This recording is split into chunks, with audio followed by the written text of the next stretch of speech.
Vamos a ver la segunda carta a los Corintios y nos vamos a ubicar en el capítulo 7 y vamos a ver solamente 3 versículos.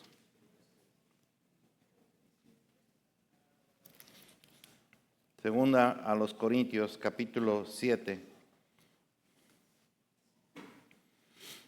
versículo 5 al 7.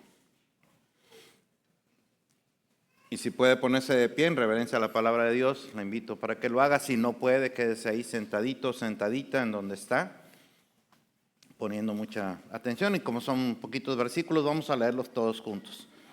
Si no tiene una versión Reina Valera 1960, entonces va a estar ahí proyectada en la pared. Y la palabra del Señor se lee en el nombre del Padre, del Hijo y del Espíritu Santo, y el pueblo de Dios dice, amén. Porque de cierto, cuando vinimos a Macedonia, ningún reposo tuvo nuestro cuerpo, sino que en todo fuimos atribulados. De fuera, conflictos. De dentro, temores. Pero Dios, que consuela a los humildes, nos consoló con la venida de Tito. Y no solo con su venida, sino también con la consolación con la que él había sido consolado en cuanto a vosotros, haciéndonos saber vuestro gran afecto, vuestro llanto y vuestra solicitud por mí, de manera que me regocijé aún más. Hasta aquí la santa y bendita palabra de Dios. Vamos a orar. Padre precioso, te hemos alabado con nuestros cantos, Señor. Te hemos cantado de corazón, Señor. No solamente hemos expresado notas musicales, sino la declaración de nuestro amor, Señor, y de lo que nosotros creemos de ti. Tu amor que todo lo sobrepasa, Señor. Tu poder ilimitado, tu gracia y tu misericordia abundantes para con los tuyos, Señor. Y te damos gracias por todo eso. Ahora queremos alabarte, Señor, poniendo atención a lo que tú tienes para nosotros a través de tu santa y bendita palabra, Señor, para que podamos bajar cualquier clase de escudo espiritual, que lo podamos usar como defensa, Señor, para que tu palabra no penetre. Quítalo de nosotros, Señor, para que tu palabra penetre hasta lo más profundo de nuestro ser, remueva todo lo que tenga que remover, de manera que cuando salgamos aquí, salgamos con un corazón completamente impactado por el poder de tu palabra. En Cristo Jesús oramos y el pueblo de Dios dice, amén. Voy a tomar asiento, mi querido hermano y hermana. Muy bien. Les voy a hacer unas preguntas. No tienen que contestármelas, pero sí tienen que contestarlas. ¿Okay? O sea, contéstenlas ustedes en silencio, porque es muy importante que la responda. Muy, muy importante. Igual usted puede tomar la decisión de que haga la pregunta y usted ni en cuenta, pero yo le recomiendo que tome un segundo para responder a usted mismo. ¿Okay? Cuando usted viene a la iglesia, aquí, por ejemplo, a Sublime Gracia, o para los hermanos que nos ven por las plataformas sociales, cuando va a su iglesia, ¿qué clase de emociones experimenta? Es más, ¿experimenta alguna emoción cuando va a la iglesia? No respondan, o sea, es para cada uno de ustedes, no necesitan responder. Cuando usted ve a sus hermanos o hermanas en la fe, ¿experimenta gozo por verles o honestamente no experimenta nada? Cuando usted ve a sus hermanos, cuando usted llega a la iglesia y ve a sus hermanos, ¿le da gozo ver a sus hermanos o simplemente le es X? No pasa nada. Otra pregunta. ¿Se da cuenta usted de que faltó algún hermano o hermana? Por ejemplo, en iglesias como la nuestra, que es muy pequeña, pues es fácil darse cuenta, ¿no? ¿Quién vino y quién no vino? ¿Se da cuenta usted que alguien vino o no vino? Y si se da cuenta, usted pregunta, ¿alguna vez ha preguntado qué pasó con el hermano Pánfilo que no vino hoy? ¿Sabe usted algo del hermano Pánfilo? ¿O de la hermana Pánfila? ¿Sabe usted algo de ellos? ¿Alguna vez ha preguntado, mi querido hermano y hermana? Pues si la respuesta fue no en alguna de esas preguntas o en todas las preguntas, déjeme le digo que este es un buen momento para reflexionar en esto. Es muy importante que usted reflexione en esto, porque si no pasa esto, significaría que nos falta crear en la iglesia lazos de amor entre nosotros. Eso significaría. Lo cual significa que no dejamos de ser iglesia, no dejamos de ser hermanos, pero realmente nos une, en el mejor de los casos, lo único que nos une es nuestra fe en Cristo. Eso sería lo único que nos une. Venimos porque creemos en el mismo Cristo, creemos en la misma doctrina, en la misma postura de la iglesia, cosas por el estilo. Ese es el mejor de los casos. En el peor de los casos nos une solo la religiosidad. Pero en ninguno de los dos nos une el amor. Y es bien importante que podamos entender nosotros lo importante que es el tema del amor en el desarrollo de una iglesia. Porque el amor es lo que nos caracteriza como hijos de Dios, ¿no? Como discípulos del Señor. No lo digo yo, lo dijo el Señor Jesús. Juan capítulo 13, versículo 35, dice: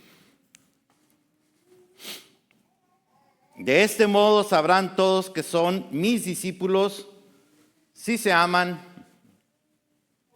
los unos con los otros. De este modo sabrán que son todos mis discípulos si se aman los unos con los otros. Yo tengo la Nueva Traducción Viviente.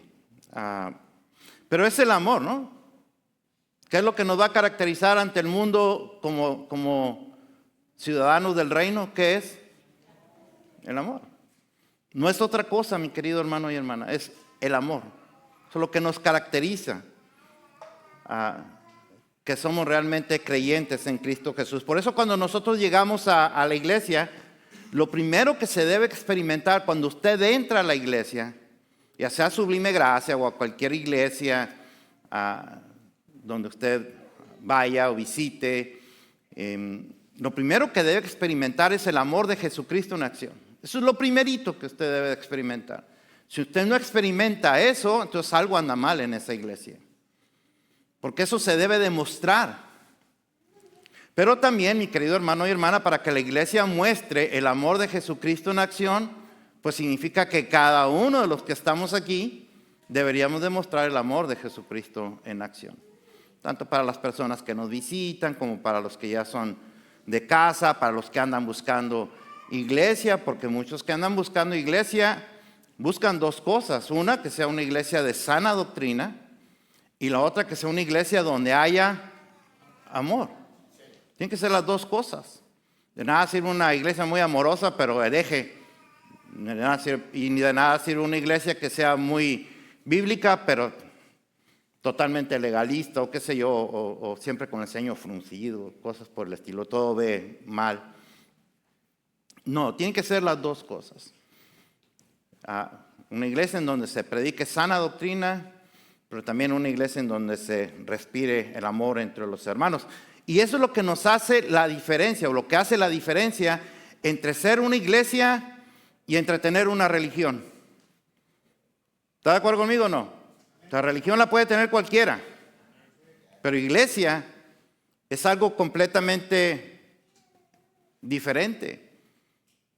Otra vez, porque el Señor creó la iglesia, la institución de la iglesia, la diseñó, sí para que se predique su palabra, sí para que alabemos al Señor, pero también sí para que los hermanos convivamos, para que los hermanos trabajemos en crear y en fortalecer lazos de amor que nos unan, particularmente cuando las situaciones están difíciles en nuestras vidas o en la misma congregación. Porque no crear ni fortalecer lazos de amor, lo único que provoca es alejamiento. Y usted se va a sentir solo o sola, aunque esté rodeado de gente, sea gente de la iglesia, gente de su familia, gente en el trabajo. Usted puede estar rodeado de muchísima gente y sin embargo sentirse solo o sola, porque no ha establecido, no ha creado, ni mucho menos fortalecido lazos de amor. No sé si usted se acuerda del sermón que prediqué hace 2 semanas respecto de esta niña que quería, esta jovencita que quería quitarse la vida. Estaba rodeada de gente que la quería. No tenía ningún problema, no tenía problemas económicos, no tenía problemas de familia o de matrimonio, no tenía problemas de absolutamente nada. En apariencia, por fuera todo era color de rosa, pero por dentro todo era oscuro para ella. El problema de ella es que no establecía lazos de amor con nadie, aunque estuviera rodeada todo el tiempo de gente. Entonces en la iglesia estamos llamados precisamente para crear y para fortalecer esos lazos de amor que nos van uniendo unos con otros. Y así que con esto en mente, vamos a ver lo que Dios nos dice hoy a través de su siervo, el apóstol San Pablo, que tiene que ver mucho con esta importancia de poder crear y fortalecer lazos de amor en esta segunda carta a los Corintios, que por cierto la iglesia de los Corintios,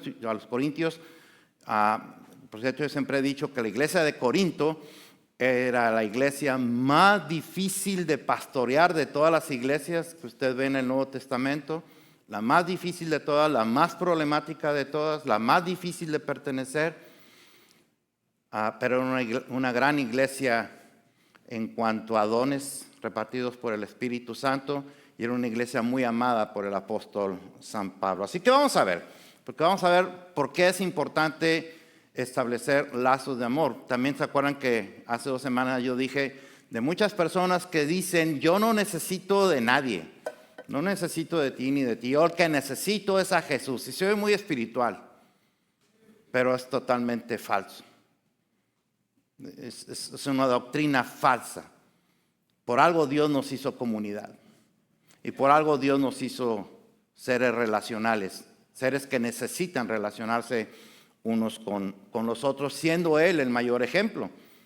El Padre, el Hijo, el Espíritu Santo, la relación perfecta, la relación eterna. Y nosotros tenemos que ser también así como son ellos. Entonces vamos a ver lo que nos enseña el apóstol Pablo en esta iglesia que era la más difícil de pastorear, la más problemática de todas las iglesias del Nuevo Testamento. Dice el versículo número 5, porque de cierto, cuando vinimos a Macedonia, ¿qué pasó? Sino que en todo fuimos ¿qué? ¿En todo fuimos qué? ¿En todo fuimos qué? Es que no se oye. ¿En todo fuimos qué? Atribulados. Ok. De fuera conflicto, de dentro temores. Okay. Y lo que siempre hacemos en Sublime Gracia cuando vamos a predicar algo es revisar primero ¿qué? Siempre revisamos primero el contexto para no andar sacando versículos fuera de su contexto y andar diciendo tontería y media. Vamos a ver a qué se refiere particularmente el apóstol San Pablo. Todos nosotros sabemos que en la iglesia de Corinto estaban pasando muchísimas cosas, muchísimos problemas. Muchos problemas, ¿sí o no? Muchos. Inclusive había un pecado que se estaba cometiendo ahí dentro de la iglesia que ni siquiera la gente pagana cometía esa clase de pecado. Imagínense nada más. Ni siquiera los no creyentes cometían los pecados o ese pecado en particular que se cometía en la iglesia de Corinto. Entonces Pablo está en Éfeso cuando escribe la carta para los corintios y la manda porque el apóstol tiene que poner orden donde está el desorden. ¿Sí o no? Ese es el trabajo de él. Entonces, cuando escribe esa primera carta, o lo que nosotros conocemos como la primera carta a los Corintios, pero allí en esa iglesia que estaba llena de dones del Espíritu Santo, faltaba algo muy importante que era el amor entre los hermanos. No habían establecido lazos de amor, por eso había tantos problemas en esa iglesia, porque no se habían establecido lazos de amor, y si se hubieran establecido en algún momento, lo rompieron. Por eso había tantos conflictos ahí. Y por eso escribe Pablo para poner orden. Pero como siempre pasa, cuando el orden está prevaleciendo, el desorden, perdón, está prevaleciendo, entonces se tiene que venir a poner orden, y cuando se viene a poner orden, viene y se incomoda muchísima gente, ¿sí o no? Mucha gente que está acostumbrada a hacer las cosas con desorden. Ellos piensan que eso es lo correcto y entonces es lo que reciben. Y eso es lo que estaba haciendo la iglesia en Corinto. Desorden tremendo en todo sentido. Por eso tenían tanta cantidad de faltas, de pecados que estaban cometiendo. Y sin embargo, Pablo nunca deja de llamarlos santos y nunca deja de llamarlos hermanos.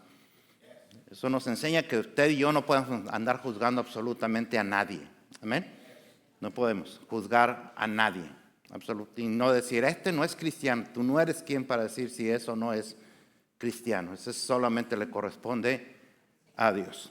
A ti lo que te corresponde es amarlo o amarla. Ese es el trabajo de nosotros. Amén. Y encaminarlo en las cosas del Señor y más nada. Lo demás se lo deja al Señor. Entonces, eso es lo que estaba pasando en Corinto. Mucha gente se rebeló porque lo que escribe Pablo es muy duro. Inclusive hay esta la conocemos como la segunda carta, pero en realidad debería ser la tercera carta a los Corintios, porque hubo una segunda carta que nunca se encontró, que era muy dura. O sea, si la primera es dura, la segunda, imagínense cómo estaba. Por algo Dios no quiso que se encontrara y se agregara al canon de la Biblia. Habrá estado pesadísima. Él escribió esa segunda carta. Después escribe esta otra carta. Porque como dije, cuando él escribe la primera, él está en Éfeso. Cuando él se entera de las cosas que estaban pasando en Corinto, él está en Éfeso, escribe esta carta, pero él tiene que salir de viaje para Macedonia. Entonces, lo que hace es, en medio de todo el problemón que había allá en Corinto, es que manda a Tito para allá. Nos manda para que pastoree la iglesia en Corinto, que por cierto Tito debe haber sido un súper jovencito en el momento en que partió para Corinto, pastor muy joven. Los dos discípulos consentidos de Pablo pues son Timoteo y Tito, los dos jovencitos, pero bien metidos en las cosas de Dios. Bueno, entonces se fue para allá y Pablo se fue para Macedonia. O sea, no es que lo mandó porque pues él se queda ahí ordenando desde el escritorio. No, él tenía trabajo que hacer. La obra evangelística que estaba haciendo, él tenía que partir para Macedonia para predicar el mensaje de Cristo. El problema es que cuando llega a Macedonia, se encuentra con que en Macedonia también había un montón de problemas. Muchos problemas. Vamos a ver el versículo nuevamente. Vamos a ver qué es lo que nos dice. Porque de cierto, cuando vinimos a Macedonia, lejos de que pudieran pensar de que fueron a descansar o que fueron de vacaciones, o que todo estaba color de rosa. No, dice, ningún reposo tuvo nuestro cuerpo. ¿Por qué, Pablo? Porque en todo fuimos atribulados. ¿Qué es atribulado?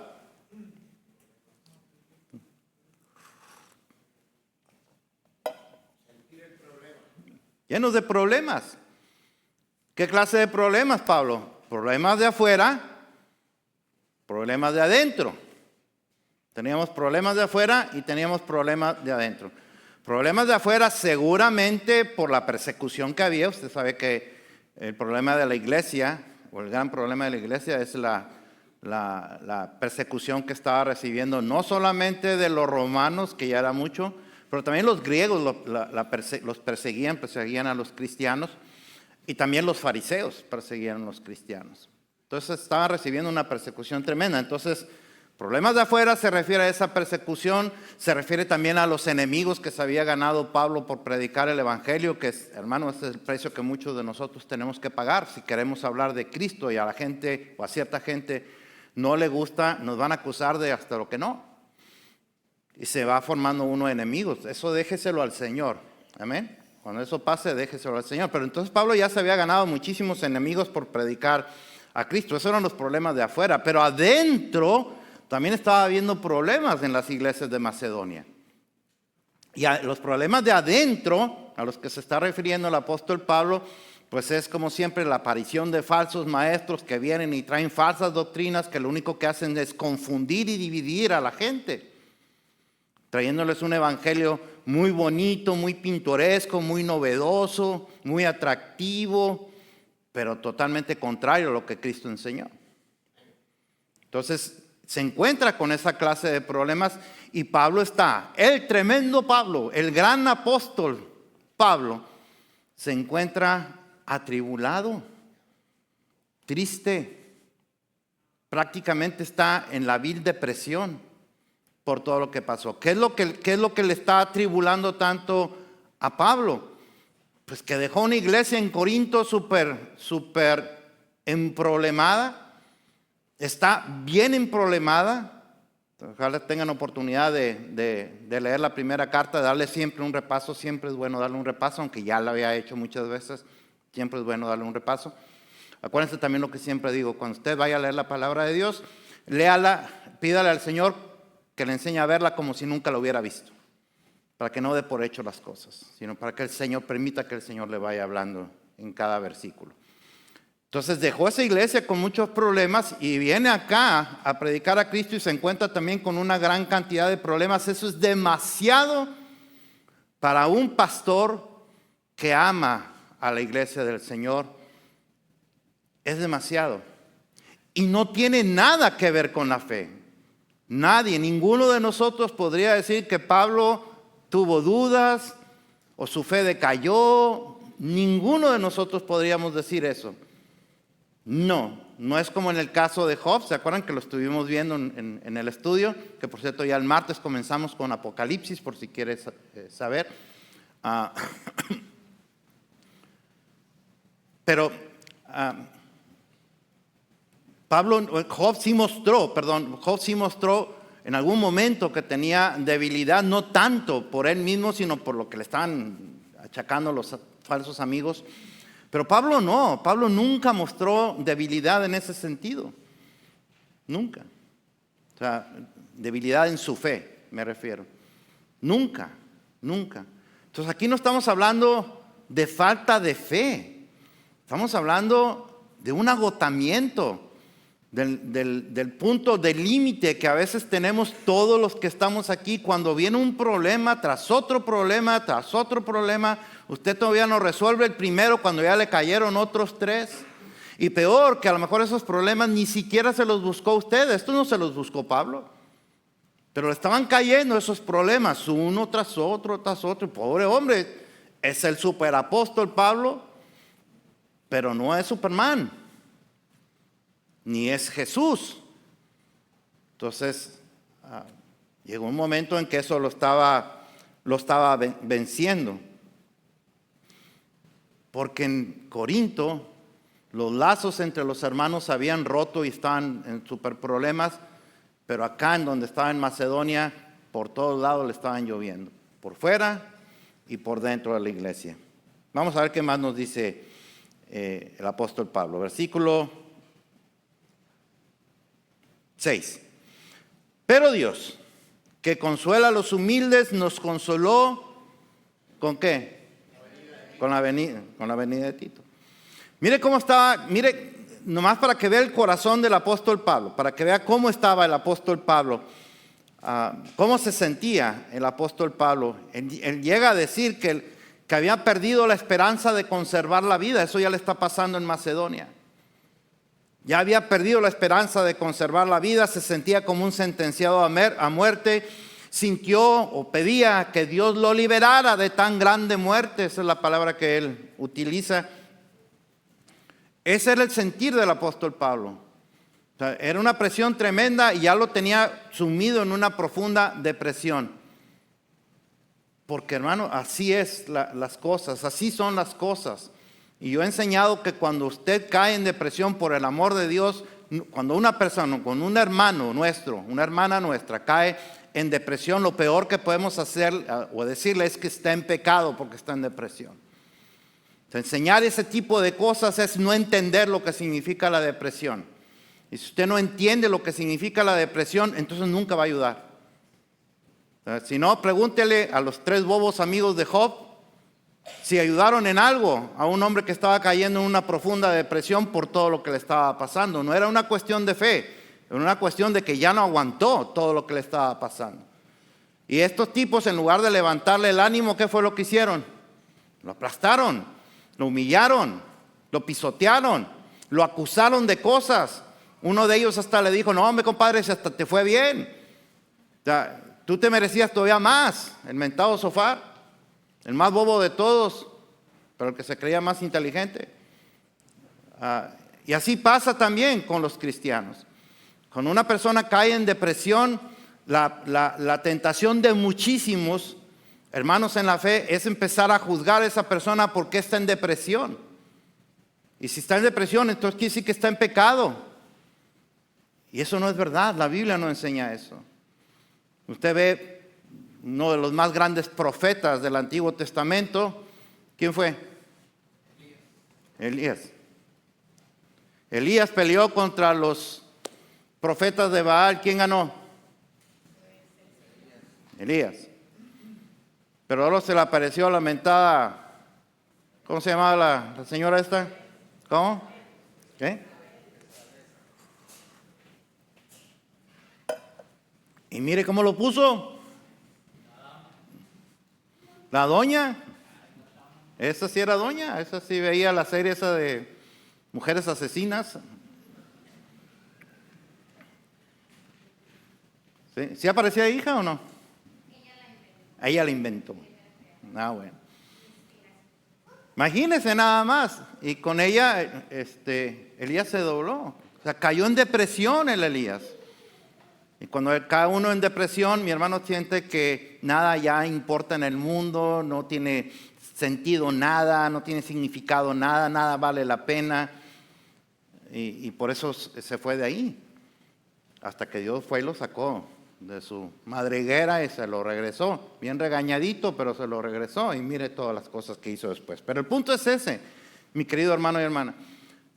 Eliseo estaba en depresión. Dios nunca lo castigó por estar en depresión. ¿Está de acuerdo conmigo o no? Job cayó en depresión. Dios nunca lo acusó o lo juzgó por haber caído en depresión. Al contrario, lo levantó. Pablo ahora también está en depresión.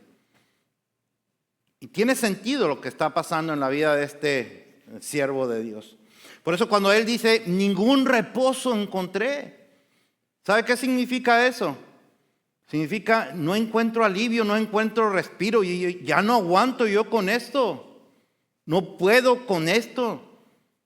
Hombre, me estoy enterando de una iglesia que amo con todo mi corazón, que está envuelta en problemas, con pecados que ni siquiera el mundo comete. Vengo acá y me encuentro con otra serie de problemas que están ocurriendo tanto de afuera como de adentro. Yo no puedo con esto. No puedo más. Ese era el sentir del Pablo. Ningún reposo encontraba en su cuerpo. Ningún reposo encontraba en su alma. O sea, Pablo estaba emocionalmente destrozado. Pablo estaba emocionalmente destrozado. Pero cuando más se encontraba en esa situación, entonces viene este versículo número 6. Pero Dios, que consuela a los humildes, nos consoló con la venida de Tito. Y mire, para los que nos gusta, ¿cómo dice usted, hermano Edmundo? Desmenuzar cada palabra. Cuando usted se encuentre esa palabra pero en la Biblia o en una carta o en usted mismo que la está usando, esa es en gramática se conoce como una conjunción adversativa. Una conjunción es la parte de la oración que une una parte con la otra, que le da sentido. Pero esa palabra adversativa significa que esa conjunción, que es pero, significa que algo se dijo antes, pero que va a cambiar. Va a venir una cosa diferente. Cuando estamos más muertos en delitos y pecados, pero Dios, que es rico en misericordia. O sea, va a haber un cambio tremendo entre lo que acaba de decir y lo que va a decir ahora. Entonces, ¿cómo se encontraba Pablo en el momento en que está escribiendo eso? Se encontraba destrozado, se encontraba en depresión, se encontraba totalmente atribulado, se encontraba, cansado, seguramente, bien cansado. Y cuando más cansado se sentía, cuando más cualquiera de nosotros a lo mejor hubiera renunciado a seguir en el ministerio, pero Dios, se va a venir un cambio. Así que no usamos la palabra pero nada más porque sí. Se llama conjunción adversativa, para que lo sepa. Entonces va a venir un cambio. ¿Qué cambio va a venir? Bueno, el cambio que va a venir es que nuestro Dios, un Dios que dijo él que era rico en misericordia, ese Dios que es rico en misericordia dice que consuela a los humildes. Y por eso nos consoló ¿con quién? ¿Con la qué? Con la venida de Tito.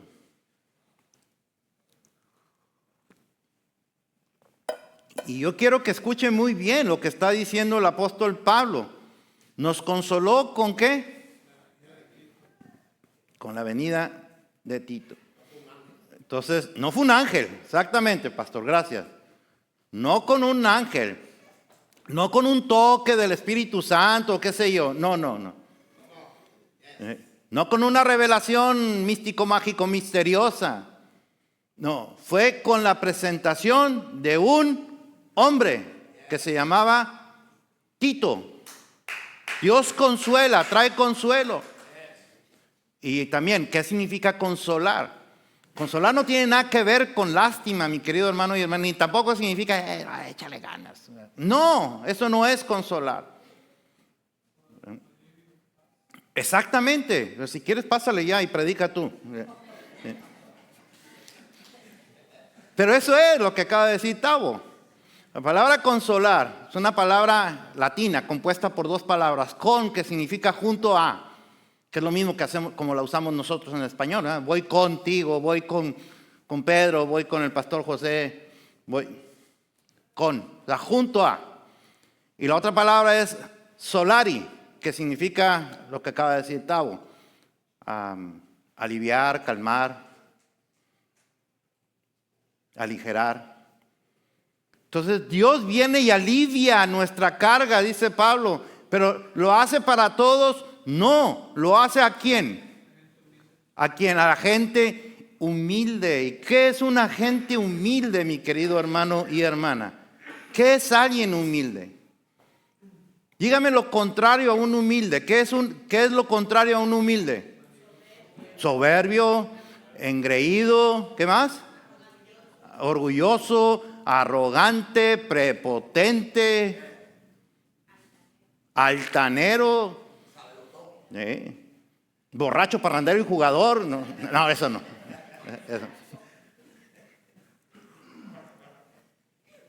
Ese era nada más Pedro Infante. Entonces Dios viene y trae consuelo. La palabra significa aliviar, estar junto a alguien para traer alivio, para traer ligereza de carga. Eso es lo que significa literalmente esa palabra. Estar al lado de alguien para calmar o aliviar su dolor o su carga que trae tan pesada. Entonces, un humilde es todo lo contrario, un arrogante. Un humilde es una persona que no se cree superior a las demás, no actúa como si fuera superior a las demás, aunque sea superior a las demás. ¿Me explico? No importa si sí tiene un nivel de autoridad que está por encima de los demás, no actúa de esa manera como si fuera superior o mejor que los demás. Eso es lo que hace una persona humilde. Y ese es el concepto de Dios de humildad. No lo digo yo, lo dice el apóstol San Pablo, Filipenses capítulo 2, versículos 3 y 4. Dice así: no sean egoístas. No traten de impresionar a nadie. Sean humildes. Ahora vamos a ver qué es lo que para Pablo significa humilde. Y Pablo está escribiendo por inspiración ¿de quién? El Espíritu Santo, por lo tanto es Dios el que está hablando a través de Pablo. Es decir, fíjense lo que Pablo dice, lo que significa humildad. Es decir, considerando a los demás como mejores que ustedes. No se ocupen solo de sus propios intereses, sino también procuren interesarse por los demás. Ese es el concepto de humildad de Dios. Cuando usted practica ese concepto de humildad, y vaya que el único que puede decir que es humilde es el Señor Jesús. Él dijo: sean mansos y humildes de corazón, como yo. Así dijo, ¿verdad? O sea, como Él. Pero es algo que nosotros no podemos hacer. Si usted dice que usted es una persona muy humilde, ya no lo fue. Porque la humildad no se presume. La humildad simplemente se muestra. Y no eres tú. No eres tú el que tienes que decir que eres humilde. Es la gente que está a tu alrededor la que sabe si eres humilde o no. Pero el Señor Jesús sí podía decirlo. Porque es Él. Y la otra porque está enseñando algo muy importante. Lo que Él está enseñando es lo que le enseñó a sus discípulos, es lo mismo que nos enseña a nosotros. Él quiere que nosotros seamos como ¿quién? Pues como Él. Como Él. Ese es el trabajo de Dios Padre en la vida de cada uno de nosotros. Conformarnos a la imagen de ¿quién? De Jesucristo, de su Hijo. Ese es el trabajo de Él en la vida de nosotros. Bueno, entonces Él dijo que tenemos que ser mansos y humildes de corazón. Pero en el concepto de Dios, humildad no tiene nada que ver con pobreza y cosas por el estilo. No es algo meramente emocional, es algo práctico. ¿Okay? Es una persona que no se cree superior a nadie, que sabe cuál es su lugar delante de Dios y delante de los demás. Y que aún estando en posición de ventaja sobre los demás, una posición de privilegio sobre los demás, no se siente superior a nadie. En las iglesias pasa mucho eso con muchos pastores y líderes que se creen superiores a los miembros de la congregación y por eso los abusan y les exprimen y les sacan todo cuanto pueden, ¿ya? Porque pues son los escogidos de Dios, los ungidos de Jehová y se aprovechan de eso. No lo son, no lo son. O sea, el pastor está tan ungido como cualquiera de ustedes aquí porque todos tenemos la unción del santo. Eso es lo que dice el apóstol San Pedro. No hay otra. No hay otra. ¿Ok? ¿Estamos de acuerdo o no? Ok, muy bien. Entonces podremos tener más autoridad en ciertas cosas, pero eso no significa que soy superior. Entonces la humildad precisamente está en que cuando aún teniendo una posición de autoridad, lo pone al servicio de los demás. ¿No fue lo que hizo el Señor Jesús cuando le lavó los pies a los discípulos? Y dijo, yo soy el maestro y ustedes tienen que hacer lo que yo haga. Ok, entonces Dios actúa de esa manera. Dios viene y trae consuelo, es decir, trae alivio a nuestra carga, trae alivio a nuestro dolor. Pero solamente para aquellos que actúan con humildad delante de Dios. El yo declaro, el yo decreto, yo ordeno, yo digo, no funciona. Eso no es humildad. Eso es ordenarle a Dios. Pero el someterse a lo que Dios dice en su palabra, eso es humildad. El amar a Dios, el creer en Él, el confiar en Él, el descansar en Él, aunque Él no haga lo que le pedí. Eso es lo que significa la verdadera fe. Si no me cree, pregúntele a Ananías, Misael y Azarías. ¿Verdad que sí? Eso es fe. O sea, la fe no es tanto creer que Dios puede hacer cosas. Él es todopoderoso. Él puede hacer lo que le venga en gana. La fe consiste en que, aunque yo le pida algo que Él no quiera darme, yo lo sigo amando, lo sigo sirviendo, lo sigo alabando y sigo descansando en Él. Amén. Esa es la verdadera fe.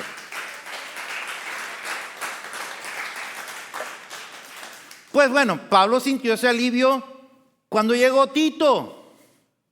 Cuando llegó Tito, como bien dice el pastor José, no se le apareció un ángel, hubo una revelación, no tuvo una epifanía, no, nada de eso. Fue Tito. Llegó Tito. Pablo estaba muy triste porque cuando usted lee la carta, se va a dar cuenta que Pablo estaba muy triste porque ni siquiera logró despedirse de Tito. Ni siquiera. Entonces ahora que llegó Tito, todavía no sabe qué pasó con Tito, pero solamente ver a Tito le trajo paz a su alma. Le trajo paz a su corazón. Así debe ser nuestra actitud siempre, mi querido hermano y hermana. Confiar y esperar siempre en el Señor. Siempre. No creernos superiores absolutamente a nadie, en andar ordenándole a Dios lo que tiene que hacer. ni estarle diciendo no acepto un no por respuesta. ¿Qué es eso? Es una herejía, es una blasfemia. Pero Tito llegó desde Corinto hasta Macedonia. Y tan solo saber eso, el corazón de Pablo volvió a palpitar. La depresión desapareció casi inmediatamente porque Tito trajo consolación, trajo alivio a su alma, ese alivio que tanto necesitaba. Era solo la presencia de Tito, no más. Pero no nada más que llegó Tito, todavía ni sabía ni qué había pasado, solamente lo vio. Ahora vamos a ver qué pasó con llegó Tito, porque a lo mejor llegó Tito y le pudo haber dicho, no, y Pablo, pues nomás vengo para decirte que aquello está peor todavía. Vamos a ver si le dijo eso. Versículo 7. Y no solo con su venida, o sea, no solo que estaba lleno de gozo con su venida, sino, o que le trajo consolación la venida, sino que también con la consolación con la que él había sido consolado en cuanto a vosotros, haciéndonos saber vuestro gran afecto, vuestro llanto, vuestra solicitud por mí, de manera que me regocijé aún más.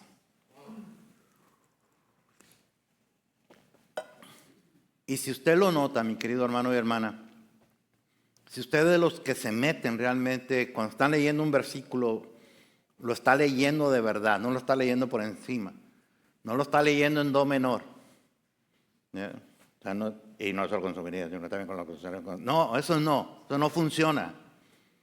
O sea, la palabra de Dios personalícela, métase. Y si usted se mete, usted se va a dar cuenta de una tremenda emoción que tiene Pablo. Estaba en depresión, ¿se acuerda? Está en depresión, está abrumado por tantos problemas en tantas partes, está en depresión. Y llega Tito, a quien dejó encargado en la iglesia de Corinto, y le trae paz, consuelo, alivio a su alma, esa consolación que tanto necesitaba. Pero ahora que habla Tito, mire cómo refleja esa emoción la traducción en lenguaje actual, mire cómo lo refleja. Este mismo versículo 7, mire cómo lo dice la traducción en lenguaje actual. Y no solo nos alegramos de verlo, sino también de saber que Él estuvo muy contento con ustedes, con la iglesia problemática. Tito estuvo contento de haber estado ahí. Tito nos contó que desean vernos, que están tristes por lo que ha pasado y que se preocupan por mí. ¿Se acuerda por qué escribió Pablo la segunda carta a los Corintios? Por esos que se levantaron en contra de él. Los que no estaban de acuerdo con el orden que vino a poner Pablo, se levantaron en contra de él y estaban criticándolo a él, estaban criticando su ministerio. Y a Pablo le importa un cacahuate que digan lo que sea de él, pero con el ministerio no se metan, que el ministerio es de Dios, me lo dio Dios. Y eso lo defiendo con garras y dientes. A mí díganme lo que quieran, pero al ministerio no. Si ofenden al ministerio, ofenden a Cristo, que fue el que me lo dio. Eso es lo que dice Pablo, por eso escribe la segunda carta. Y entonces, esa iglesia dividida, esa iglesia problemática, cuando llega Tito le dice, Pablo, la gente ahí ya se arrepintió, entendió su problema. Mire cómo dice más adelante en el versículo número 9. Vamos a ver cómo dice en el versículo número 9. Sin embargo, ahora me alegro, no porque os hayáis entristecido, sino porque vuestra tristeza os llevó al arrepentimiento. Se preocupaban por él, estaban preocupados por él. Vuelvo a poner el 7, mijo, pero en la traducción en lenguaje actual. Y no solo nos alegramos de verlo, sino también de saber que él estuvo muy contento con ustedes. Tito nos contó que desean vernos, que están tristes por lo que han pasado y que se preocupan por mí. Los que se levantaron y le dijeron a Pablo hasta de qué se iba a morir, ahora están preocupados por él. Si eso no trae consuelo en el corazón de un siervo de Dios, no hay nada más que lo pueda traer, mi querido hermano y hermana. Entonces se preocupaban por él y eso lo puso feliz. Estaba en depresión, pero ahora está feliz. Esa depresión desapareció. Dios le trajo la consolación que tanto necesitaba él a través de Tito, y entonces esta historia tiene un final feliz. Gloria sea al Señor. Una historia que estaba cargada de angustia, de desesperación, de sufrimiento, de dolor y de depresión, terminó con un final feliz. En conclusión, mire, las personas que están desconectadas de Dios y que están desconectadas de los demás, tienen un gran vacío en sus vidas, un gran vacío en su corazón. Hay un psiquiatra cristiano que se llama Henry Cloud, y él dice que el vacío emocional que experimentan las personas es el dolor emocional más grande que puede sufrir un ser humano, sentirse vacío. ¿Sabe por qué, mi querido hermano y hermana? Porque el problema de las personas que se sienten vacías es que no pueden experimentar amor hacia los demás, pero tampoco pueden recibir el amor de los demás, porque están vacíos. Y eso sucede cuando no se forman lazos. Y eso los va llevando a alejarse poco a poco, empezar a ver todas las cosas negativas. Yo siempre he dicho, mi querido hermano y hermana, yo entiendo que usted falte un domingo, siempre pasa, está de vacaciones, se enfermó, tuvo un compromiso muy especial, fue de visita a otra iglesia donde bautizaron a un hermano suyo, qué sé yo, o sea, siempre hay un motivo. No pasa absolutamente nada. Pero hay personas, mi querido hermano y hermana, que ya lo toman como deporte, o sea, no ir a la iglesia, que más bien es, si puedo voy. Y yo siempre he dicho, mi querido hermano y hermana, eso que comienza con hoy no voy a ir, después se convierte en un hábito que te lleva a enfriarte. Y no te creas el súper espiritual, te vas a enfriar, seas el más espiritual del que sea. Te vas a enfriar. Y cuando te enfrías, entonces empiezas a ver todo lo negativo de la gente. A mí me había tocado, no aquí, en otra parte, de alguien que estaba viniendo a la iglesia y me dice una persona que había estado faltando. Dice, ahora pastor, ahora está viniendo más gente. Y yo, sí, gracias a Dios. Pero se nota que no son cristianos. ¿Y si no son qué? O sea, ¿cuál es tu problema? Y si no son qué, y además tú quién eres para decir que no son cristianos. O sea, como diciendo, los que estamos aquí somos mejor. ¿Quién eres tú para juzgar? Bueno, esas personas están vacías, mi querido hermano y hermana. Ni pueden experimentar el amor de Dios en su vida, ni son capaces de dar amor, porque están vacíos. Por eso es de las emociones, el estar vacío es de las emociones más dolorosas que se puede experimentar. Pero Pablo, gracias a Dios, no era una persona vacía. ¿Por qué no era una persona vacía? Otra vez, no es porque, bueno, por supuesto que tiene que ver que está lleno del Espíritu Santo, pero otra vez no es una cuestión de fe, mi querido hermano y hermana. Pablo podía hacer lo que estaba haciendo porque Pablo había establecido lazos donde quiera que él iba a predicar de Cristo, pero además con su equipo de trabajo tenía un lazo irrompible, en este caso con Tito. Dios le trajo consuelo, le trajo alivio al apóstol San Pablo a través de relaciones humanas, a través del lazo que tenía con Tito. Porque somos muy buenos para espiritualizarlo todo, mi querido hermano y hermana, y dejar a un lado las cosas que también son importantes.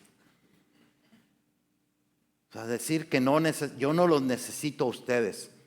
Yo lo que necesito es a Dios en mi vida y con la palabra de Dios tengo. Ese es un error. Porque si eso fuera así, entonces ¿por qué Tito le trajo consuelo a Pablo? ¿Por qué la semana antepasada vimos cómo el apóstol Pablo dice que sobrellevemos las cargas los unos de los otros y cumplamos así la ley de Cristo? ¿Por qué no dijo Pablo, sobrelleven cada uno sus propias cargas dependiendo únicamente del Espíritu Santo en sus vidas? Eso no dijo. Dijo que las compartiéramos los unos con los otros. porque necesitamos los unos de los otros y tenemos que reconocer que necesitamos los unos de los otros. Y que eso es lo que nos hace iglesia del Señor Jesucristo. Eso es lo que es ir más allá de una simple religión. Y eso es lo que nos hace ir más allá de solamente tener fe. Ahora, yo entiendo, mi querido hermano y hermana, que hay personas que han pasado por situaciones bien difíciles en sus vidas, tal vez desde chiquitos o chiquitas. Y que por eso ahora ya de grandes les resulta difícil poder establecer lazos por ese pasado que tienen.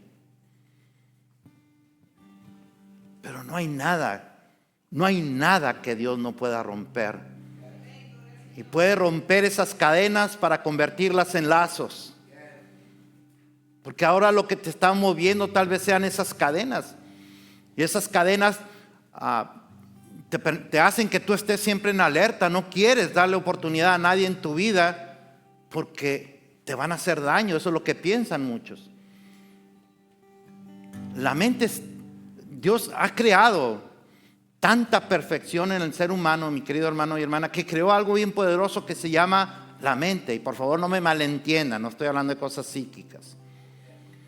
Pero la mente, cuando detecta que usted está en problemas, levanta algo que se llama en psicología mecanismos de defensa. Y lo está haciendo para protegerlo a usted. Entonces, en principio están muy bien los mecanismos de defensa que su propia mente le está levantando para protegerle.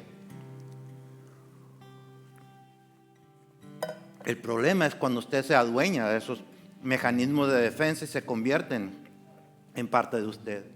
Le voy a poner un ejemplo. En invierno, usted no sale en camiseta a la calle.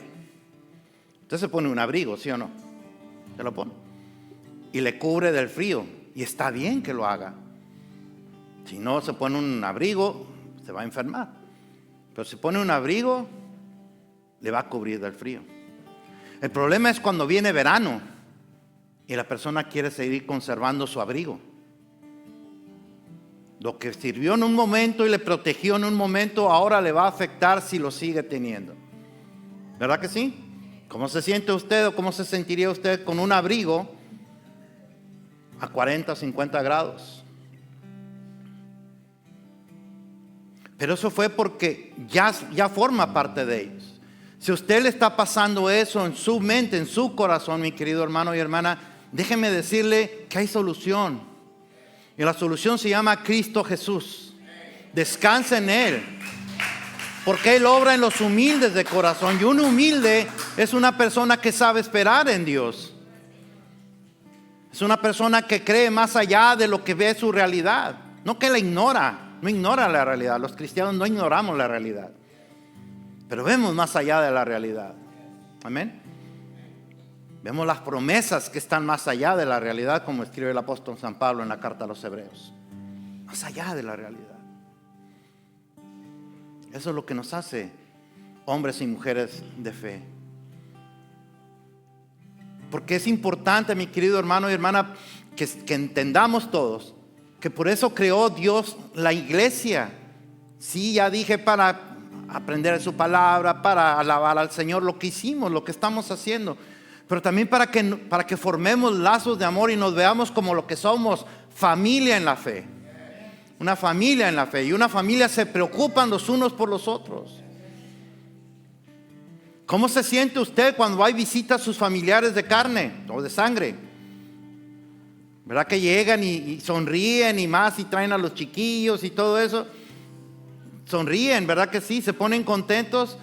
Eso es lo mismo que deberíamos de experimentar cuando la familia de Cristo se reúne en la iglesia. Lo mismito. Y deberíamos experimentar el dolor que sienten los demás. ¿Qué tienes, mi hermano? Te veo mal. ¿Cómo te puedo ayudar? ¿Cómo te puedo servir? Eso es consolar. No darle una palmadita. Todo va a estar bien, échale ganas. No, eso no alivia nada, mi querido hermano y hermana. Como dice Santiago, no le diga a un hermano, ¿cómo estás? Estoy pasándola mal. Fíjate que me quedé sin trabajo, no tengo dinero, no sé cómo voy a hacerle. No te preocupes, vamos a estar orando por ti. No, no digas eso, métete la mano en la cartera y sácale una lana, sácale un dinero. Sácale, no seas tacaño. Eso es lo que dice Santiago, no lo digo yo. Así que si tiene problemas con eso, vaya y reclámele a Santiago. Y se lo está diciendo uno de Monterrey, así que para que se lo diga uno de Monterrey, es que a mí sí me caló. me hizo sentir mal el Santiago, pero hay que echarle ganas, ¿no? Hay que echarle ganas. Sin duda Pablo estaba deprimido, hermano y hermana, y Dios le trajo consuelo a través de un hermano en la fe, de su amado Tito. Tenemos que reconocer que tenemos una gran necesidad los unos de los otros. Tenemos que reconocerlo, hermano y hermana. Quítese esa idea de que solo Cristo, yo con Él todo lo puedo en Cristo que me fortalece. Ya también expliqué ese versículo tan mal entendido.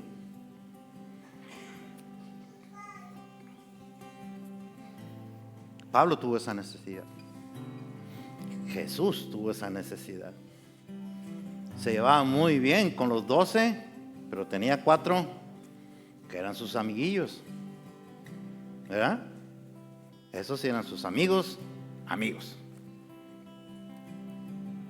¿Sí o no? ¿O estoy echando mentiras? ¿Sí? ¿Tenía sus consentidos?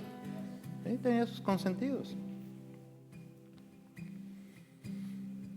Entonces, si ha pasado por una situación difícil en su vida desde pequeño o pequeña y está batallando para formar lazos de amor, déjeme decirle que está en el lugar correcto para que Dios rompa esas cadenas y establezca lazos de amor entre ustedes. Y pueda encontrar el consuelo a su vida que todos necesitamos, todos en algún momento necesitamos, mi querido hermano y hermana, sin que se sienta juzgado por nadie o juzgada por nadie. Siempre he dicho que aun si Job hubiera sido culpable de pecado, el trabajo de esos 3 bobos no era humillarlo ni pisotearlo, sino era encaminarlo en los caminos del Señor. Aun si hubiera sido culpable, que no era.